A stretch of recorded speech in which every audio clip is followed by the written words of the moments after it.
Today I'm out here with Sergeant, who just came in. Sergeant, come here. And generally what I do when clients drop the dog off, I spend at least, a good hour with them, getting more information, aside from what I got on a phone conversation. It's always nice to have them in person. So, I spend about an hour and I get all the information I need from them. And then I take him out, just like, hi, buddy, just like this on a long line. And it's kind of just do my evaluation away from the owners. It's a much fairer evaluation. You can see a lot more. So what I did is I took him out, and I'll show you the video here. Me taking him out here on the long line down the road. All right, so it's kind of my time out here with Sergeant. It gives me some time to kind of get to know him and vice versa.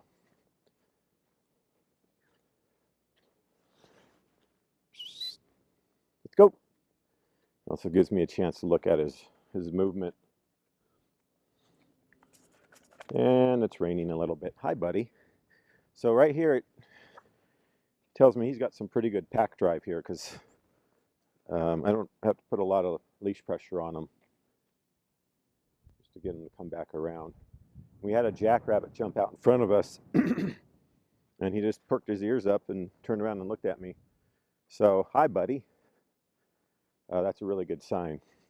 But obviously he's not a very secure dog. So, Sergeant, good boy. Hello.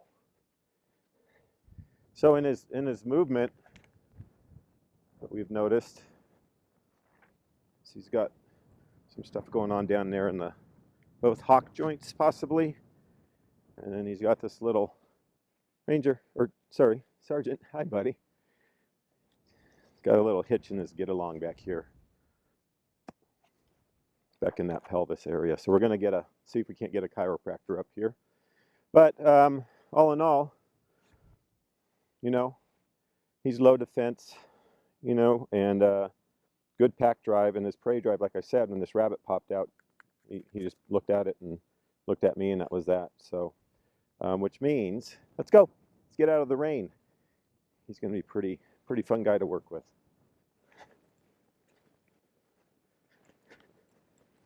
I'm going to catch up. Ha ha ha. Sergeant. Oh boy. Handsome. Like I was saying, what we're gonna do is focus on him as far as his defense drive.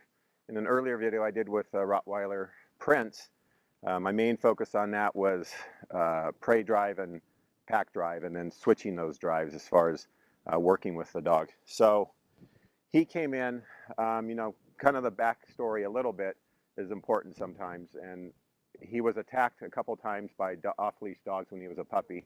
So that can already set a precedence for his reactivity to dogs, among other things, but the main fact is he's a low defense dog. He's an insecure dog. And so with that happening, with the attacks as a puppy, sure, that kind of adds a little to the equation. So what I'm going to do here is get him around my dogs at some point. But the key thing with these low defense dogs is that even though he's reactive and people can label him as aggressive or a naughty dog or a bratty dog, and tend to come out of the gate being hard on them. And you're really going to crush a dog's spirit, especially a low defense dog, if that's how you approach him. And if you're approaching him just solely on that one behavior, the aggression, and you're going to go after that straight away, it's the wrong direction, right? So what we need to do is build up confidence in the dog, build up his pack drive, which his pack drive is really good to start with, which is great. It's going to make it a little bit easier. And I'm not going to put him in with the dogs right away.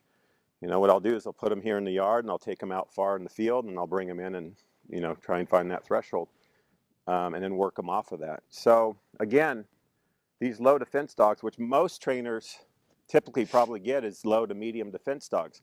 They're not very, secure. So unlike a high defense dog, a real confident dog, and especially if the dog's got a lot of prey drive, they can take a little bit more pressure and and they can handle it. So if he was a real high defense dog as a puppy and got attacked by a dog, he may have just shrugged that off and been fine with it.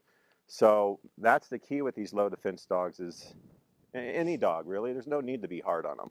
And these guys, if you are that way with him, you're either going to crush their spirit. He's very sensitive to pressure, so he shuts down. And there's also a good chance you can get him to turn and bite on you, or redirect on the leash, which is the term we use, that you're putting the dog or pushing him into defense. You know, even though he's more of a flight dog, and that's the key thing in a defense drive, there's two main behaviors. There's flight and fight. And then there's freeze. You know, one of my dogs, Hoku, was a freeze dog, and they're extremely challenging. So he's more flight driven, right?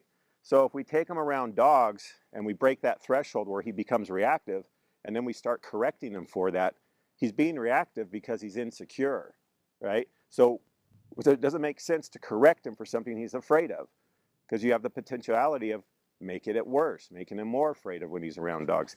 So what I'm going to do is break it down for him.